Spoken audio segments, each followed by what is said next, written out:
पनवा कलो वापडा ऑफिस में हिते अचो वापडा जे मुलाज़िम जेको आहे निजकारी ख़िलाफ़ एहतिजाज कयो आहे।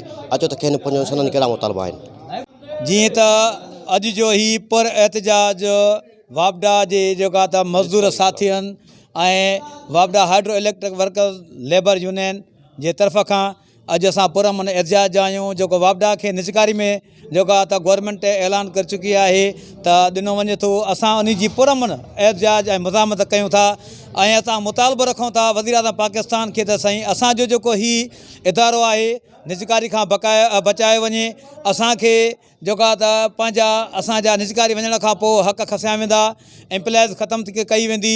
उन खां बाद में जेके मरातबा वापडा ॾेई रही आहे हिन टाइम ते उन खां बाद में असांखे इहे असां खां मरातबा वापसि कया वेंदा।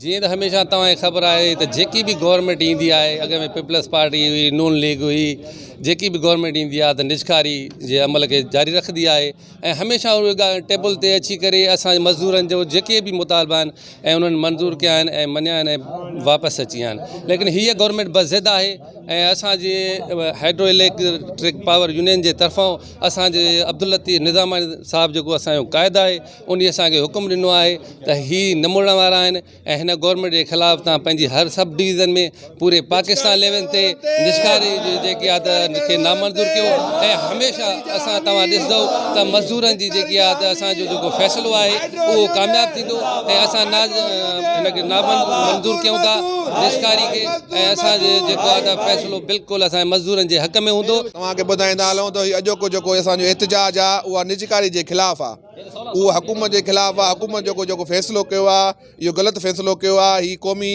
असांजा जेके इदारा आहिनि इन्हनि खे निजकारी जे ख़िलाफ़ु आहिनि, न कया वञनि। निजकारी जे असां ख़िलाफ़ु ऐं असां पंहिंजे क़ाइद अब्दुल लतीफ़ निज़ाम साहिब जो हुकुम ते अॼु सब डिवीज़न में एहतिजाज कयो आहे।